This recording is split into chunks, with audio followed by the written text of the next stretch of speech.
Hello दोस्तों, आज हम बात करने वाले हैं एक ऐसे मुद्दे पर जो भारत के डिजिटल भविष्य को बदल सकता है और वो है इंडियाज़ बिटकॉइन रिजर्व स्ट्रेटजी। यानी क्या भारत भी अपने फॉरेक्स और गोल्ड की तरह एक स्ट्रेटजिक बिटकॉइन रिजर्व बनाएगा। ग्लोबल सुपर पावर अपनी ट्रेजरी में लगातार बिटकॉइन जोड़ रहे हैं। अमेरिका के पास लाखों बिटकॉइन है। एल सल्वाडोर ने तो बिटकॉइन को लीगल टेंडर बना दिया है और भूटान भी लगातार माइनिंग कर रहा है। तो सवाल ये है कि इस रेस में भारत कहाँ खड़ा है और क्या हम भी अपना डिजिटल गोल्ड रिजर्व यानी बिटकॉइन का रिजर्व बनाएंगे।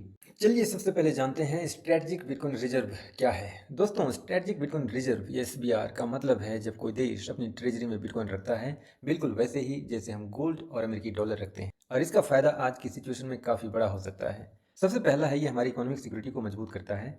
दूसरा, ये डॉलर डिपेंडेंसी को कम करता है क्योंकि फॉरेक्स रिजर्व में सिर्फ अमेरिकी डॉलर पे भरोसा करना काफ़ी रिस्की है। और थर्ड है, बिटकॉइन एक इन्फ्लेशन हेज है क्योंकि इसकी सप्लाई मात्र 21 मिलियन है और ये फिक्स्ड है। इसका मतलब ये है कि इसके बाद एक भी एक्स्ट्रा बिटकॉइन नहीं बनाया जा सकता। और सबसे बड़ा पॉइंट, आज बिटकॉइन को एक डिजिटल गोल्ड भी कहा जाता है। समय के साथ इसकी डिमांड बढ़ रही है और जैसा कि हमने देखा, इसकी सप्लाई लिमिटेड है। इसका मतलब लॉन्ग टर्म में इसका वैल्यू बढ़ना ऑलमोस्ट गारंटेड है। अब सवाल ये है कि सरकारें आखिरकार बिटकॉइन कैसे जमा करती हैं।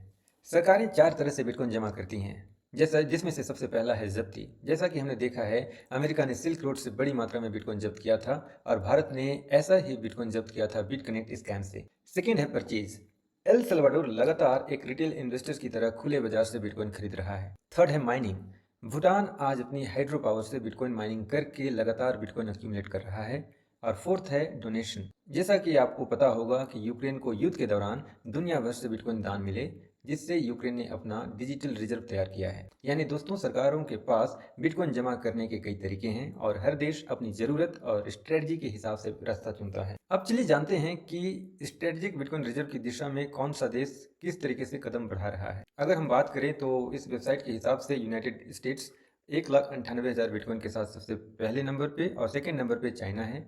और United kingdom, Ukraine, north Korea, Bhutan, El Salvador जैसे देश इसके बाद आते हैं। अगर हम बात करें भूटान की तो 2021 से हाइड्रो पावर का इस्तेमाल करके लगातार बिटकॉइन माइनिंग कर रहा है और बिटकॉइन एक्यूमुलेट कर रहा है।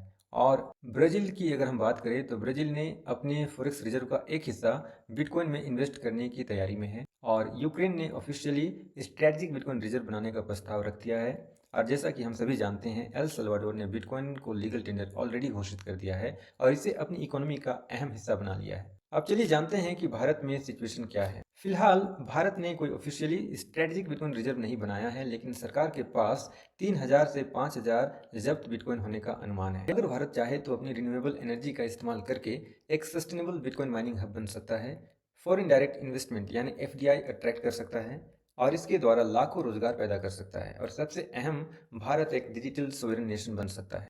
अगर भारत को ग्लोबल क्रिप्टो रेस में पीछे नहीं रहना है तो हमें कुछ मजबूत कदम उठाने होंगे। और सबसे पहला है बिटकॉइन को फॉरेक्स रिजर्व में गोल्ड और डॉलर की तरह शामिल करना। सेकेंड है छोटे स्तर पर पायलट प्रोजेक्ट शुरू करना ताकि स्ट्रेटेजिक बिटकॉइन रिजर्व की पूरी क्षमता को समझा जा सके। थर्ड है क्लियर और मजबूत क्रिप्टो रेगुलेशन लाना ताकि इनोवेशन को बढ़ावा मिले और लोगों का ट्रस्ट बना रहे। और फोर्थ है हमें वेब 3 में लीडरशिप लेनी होगी क्योंकि वेब 1 और वेब 2 के मौके हमसे छूट गए थे। दोस्तों, अगर भारत ने सही समय पर बिटकॉइन पॉलिसी को अपनाया तो हम सिर्फ एक डिजिटल सुपर पावर ही नहीं बल्कि एक फाइनेंशियली इंडिपेंडेंट नेशन भी बन सकते हैं। तो आप क्या सोचते हो, क्या भारत को अपना स्ट्रेटेजिक बिटकॉइन रिजर्व बनाना चाहिए? अपनी राय हमें कमेंट्स में जरूर बताइए। वीडियो पसंद आई हो तो लाइक कीजिए, चैनल सब्सक्राइब कीजिए और बेल आइकन जरूर दबाइए। साथ ही ट्विटर और टेलीग्राम भी ज्वाइन कीजिए और मिलते हैं अगले वीडियो में। तब तक के लिए जय हिंद।